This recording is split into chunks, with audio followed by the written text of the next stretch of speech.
जो लोग मेरे साथ फेसबुक पर जुड़े हुए हैं, जैसे कि आपको पता है कि मैंने किताब पढ़ना स्टार्ट किया है, तो बिना टाइम वेस्ट किए कल मैंने जो सुनाया था भक्ति मर्यादा, इस अध्याय का नाम है, जिसमें स्टार्ट करते हैं। कथा करना व नाम उपदेश देना कोई बच्चों का खेल नहीं है कि ली लाख में पोथी चलो, मैं भी कथा कर देता हूँ।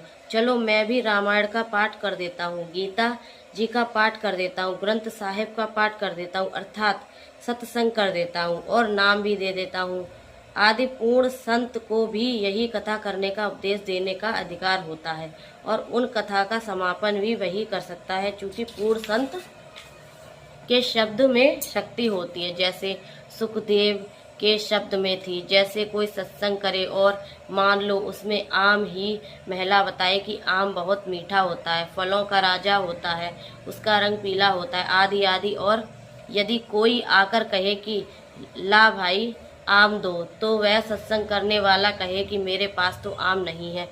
फिर लेने वाला कहे कि कहाँ मिलेगा, उसको जवाब मिले कि पता नहीं, आम तो निराकार है, आम दिखाई दिखाई थोड़े ही देते हैं।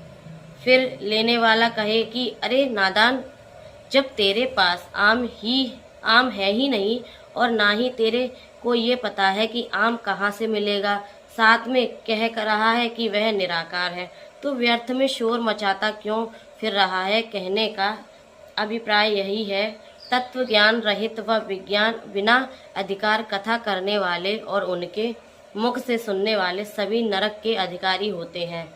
यदि कोई व्यक्ति अपने आप ही गुरु बनकर शिष्य बना लेता है तो समझो अपने सिर पर भाव चढ़ा लेता है, क्योंकि परमेश्वर का नियम है कि जब तक शिष्य पार नहीं होगा तब तक गुरु को बार बार जन्म लेना रहना पड़ता है। पूर्ण गुरु अधूरे गुरु के प्राप्ति नफरत हो जाती है। जैसे कबीर साहिब जब काशी में प्रकट हुए, उस समय कबीर साहिब के 64 लाख शिष्य बन गए थे।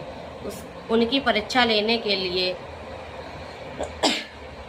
उनके घर पर जाना शुरू कर दिया, जिसको देख व सुनकर चेलों के लिए दिल में गुरु के प्रति घृणा पैदा हो गई और सभी का अपने गुरु के प्रति विश्वास टूट गया। केवल 2 को छोड़कर सभी शिष्य गुरु वहीन हो गए। सतगुरु कबीरदास जी महाराज की वाणी में इतना प्रमाण है।